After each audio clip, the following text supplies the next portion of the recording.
بسم اللہ الرحمن الرحیم۔ ایک دفعہ ایک چالاک اور دھوکے باز شخص نے کہیں سے ایک گدھا چوری کیا اور اسے فروخت کرنے کے لیے قریبی بازار لے گیا۔ بازار جانے سے پہلے اس نے گدھے کے منہ میں اشرفیاں ٹھونس کر کپڑے سے اچھی طرح بند کر دیا۔ بازار کی پرہجوم جگہ پر کھڑے ہو کر اس نے گدھے کے منہ سے کپڑا ہٹایا۔ جیسے ہی کپڑا ہٹا تو گدھے کے منہ سے اشرفیاں نکل کر زمین پر گرنے لگیں۔ سکوں کی چھنکار سن کر لوگ متوجہ ہو گئے اور حیران ہو کر پوچھنے لگے کہ گدھے کے منہ سے سکے، وہ بھی سونے کے، یہ کیا ماجرا ہے؟ تو دھوکے باز کہنے لگا، بھائیو، یہ ایک عجیب و غریب گدھا ہے، میں اس سے بہت تنگ ہوں۔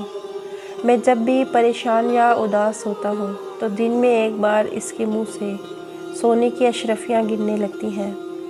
اب تو میرے گھر میں اشرفیاں رکھنے کی جگہ بھی نہیں بچی، اس لیے میں چاہتا ہوں کہ اسے کوئی ضرورت مند اور جانوروں سے پیار کرنے والا تاجر خرید لے۔ لوگوں نے اشرفیاں گرتی ہوئی اپنی آنکھوں سے دیکھ لی تھیں۔ باقی کا قصہ سن کر ہر کسی کی خواہش تھی کہ یہ گدھا جتنے میں ملے سستا ہے۔ سب ایک دوسرے سے بڑھ کر بولیاں لگانے لگے۔ آخر کار ایک بڑے تاجر نے خطیر رقم کے عوض اسے خرید لیا۔ فروخت کرنے والے نے رقم اور زمین پر گرے ہوئے سکے سمیٹے اور گھر چلا گیا۔ جس تاجر نے گدھا خریدا تھا وہ فخر سے گردن اکڑائے ہوئے چل رہا تھا اور بستی والے اس کے پیچھے پیچھے اس کے گھر گئے۔ سارے لوگ مل کر اداس اور پریشان شکلیں بنا کر گدھے کے ارد گرد بیٹھ گئے۔ لوگ گھنٹوں انتظار کرتے رہے اور بالآخر وہ سچ مچ پریشان ہو گئے۔ اس دوران گدھا جو کب سے بھوکا تھا اس نے خوب چارہ کھایا مگر ایک سکہ تک نہ گرا۔ آخر وہاں سے کسی دانا کا گزر ہوا تو اس نے بتایا کہ تمہارے ساتھ دھوکہ ہو چکا ہے۔ اس سے پہلے کہ فروخت کرنے والا بھاگ جائے اس دھوکے باز کو پکڑو۔ وہ تاجر اور اہل قریہ اکٹھے ہو کر جب اس دھوکے باز کے گھر پہنچے، دروازہ کھٹکھٹا کر اس کے متعلق استفسار کیا تو اندر سے اس کی بیوی نے کہا، وہ کہیں کام سے دوسرے گاؤں گئے ہوئے ہیں، آپ باہر ہی انتظار کریں، میں اپنا پالتو کتا بھیجتی ہوں، یہ جا کر انہیں آپ کے متعلق بتائے گا اور انہیں ہر صورت ساتھ لے آئے گا۔ لوگ دلچسپی سے دیکھنے لگے اور سوچنے لگے کہ یہ کیسے ہو سکتا ہے کہ کتا اپنے مالک کو گھر لائے۔ دراصل اس چالاک شخص نے جب دیکھا کہ تمام لوگ اس کے گھر کے باہر جمع ہیں تو اس نے اپنی بیوی کو کتے والی پٹی پڑھائی، گھر میں پہلے سے بندھے ہوئے کتے کو آزاد کیا اور خود گھر کی پچھلی سمت سے چپکے سے نکل گیا۔ دور جا کر اس نے کتے کو پکڑ لیا اور اس کے ساتھ واپس گھر آ گیا۔ تھوڑی دیر گزری تو لوگوں کو اپنی آنکھوں پر یقین نہیں آ رہا تھا کہ وہی شخص جس نے گدھا فروخت کیا تھا اسی کتے کے پیچھے پیچھے چلتا ہوا آ رہا تھا۔ اب سارے لوگ یہ بات بھول کر کہ وہاں کیوں آئے تھے، کتے کے متعلق پوچھنے لگے کہ یہ کتا تو بڑے کام کا ہے، بتاؤ یہ کتنے کا ہے، اسے تو ہر صورت خریدنا ہوگا۔ اس دھوکے باز اور چالاک شخص نے پہلے تو انکار کیا لیکن بعد میں اچھے دام ملنے پر وہ کتا اسی ہجوم سے ایک دوسرے تاجر کو فروخت کر دیا۔ اب لوگ ٹولی کی شکل میں صرف یہ دیکھنے کے لیے کہ کتا گھر سے گئے ہوئے شخص کو کیسے واپس لے کر آتا ہے، اس تاجر کے ساتھ گئے۔ تاجر نے گھر جا کر غلام کو کہا کہ تم ساتھ والے گاؤں جاؤ تاکہ کتا تمہیں ڈھونڈ کر واپس لے آئے۔ غلام جیسے ہی دوسرے گاؤں پہنچا وہاں سے کتے کو بھی اس کے پیچھے بھیجا گیا جو واپس نہ آیا۔ جب غلام اور کتا دونوں واپس نہ آئے تو لوگوں کو پتہ چل گیا کہ ہمارے ساتھ ایک بار پھر دھوکہ ہوا ہے۔ وہ لوگ دوبارہ اکٹھے ہو کر اسی دھوکے باز کے گھر گئے تو وہ ایک بار پھر گھر کے پچھلے خفیہ دروازے سے بھاگ نکلا۔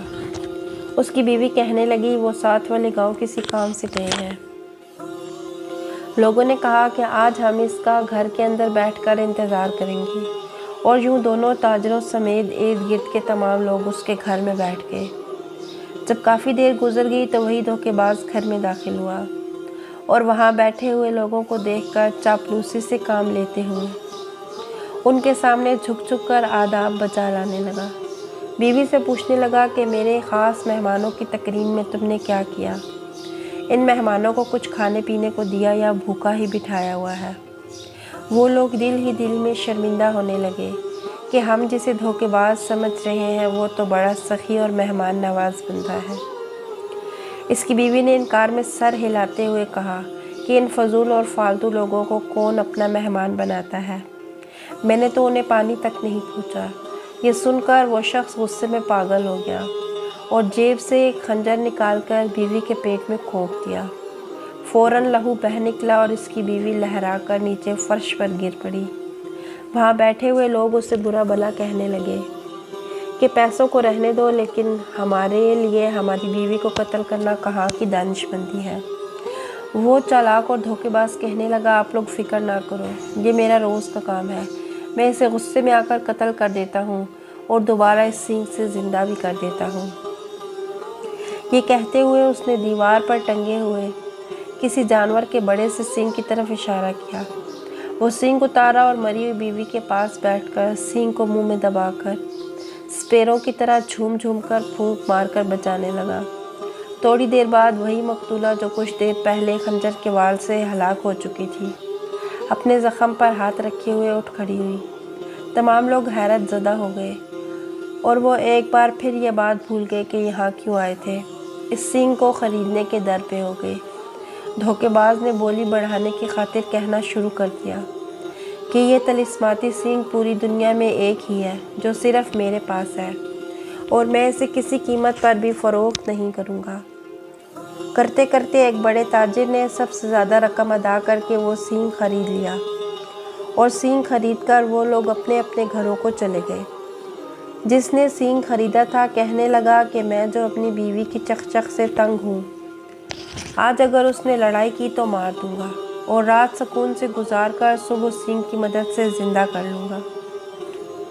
لیکن در حقیقت اس دھوکے باز نے جب اپنے گھر کے باہر لوگوں کا اکٹھ دیکھا تو فوراً منصوبہ بنا کر اس میں اپنی بیوی کو شامل کر لیا۔ لال رنگ کی ایک تھیلی میں ڈال کر اس کو بیوی کے کپڑوں میں چھپا دیا۔ ایک خنجر لیا، اس کے دستے میں خفیہ خانہ اور بٹن تھا جس کو دبانے سے خنجر کا پھل اپنے دستے میں غائب ہو جاتا تھا، اور پھر اس نے اسے دیوار پہ ٹانگ دیا اور خود روپوش ہو گیا۔ پھر بیوی کو زندہ کرنے کا ڈرامہ رچایا اور سینگ فروخت کر دیا۔ جس نے سینگ خریدا تھا وہ گھر پہنچا۔ حسب معمول لڑائی ہوئی تو اس نے خنجر نکال کر بیوی کے پیٹ میں کھونک دیا۔ خون نکلا، وہ تڑپی اور ٹھنڈی ہو گئی۔ اس نے اٹھا کر اسے کمرے میں لٹا دیا، پوری رات ایسے ہی رہنے دیا۔ صبح اٹھ کر اس نے سینگ کو مختلف طریقوں سے بچایا مگر وہ تو مردہ ہو چکی تھی۔ دھیرے دھیرے اسے اپنی بے وقوفی کا احساس ہونے لگا۔ وہ پچھتاوے کے احساس کے ساتھ گھر سے نکلا تو باہر تمام لوگ اس کے منتظر تھے کہ پتہ کریں رات کو کیا بیتی اور سینگ نے کیا کمال دکھایا۔ وہ شخص دکھ اور شرمندگی کو چھپانا چاہ رہا تھا مگر کچھ لوگوں نے جب اصرار کیا تو اصل بات اگلوا لی۔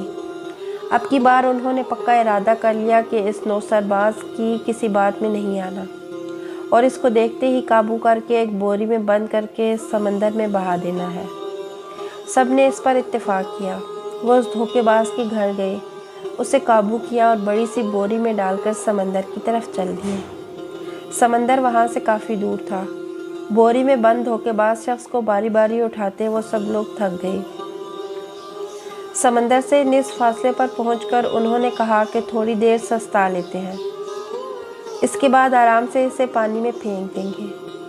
وہ لوگ تھکے ہوئے تھے، اس لیے جیسے ہی آرام کرنے کے لیے رکے تو انہیں نیند نے آ لیا۔ وہ بے فکر ہو کر سو گئے۔ بوری میں بند شخص نے بھوک اور پیاس سے بے حال ہو کر چیخنا چلانا شروع کر دیا مگر وہ تمام لوگ تو خواب خرگوش کے مزے لے رہے تھے۔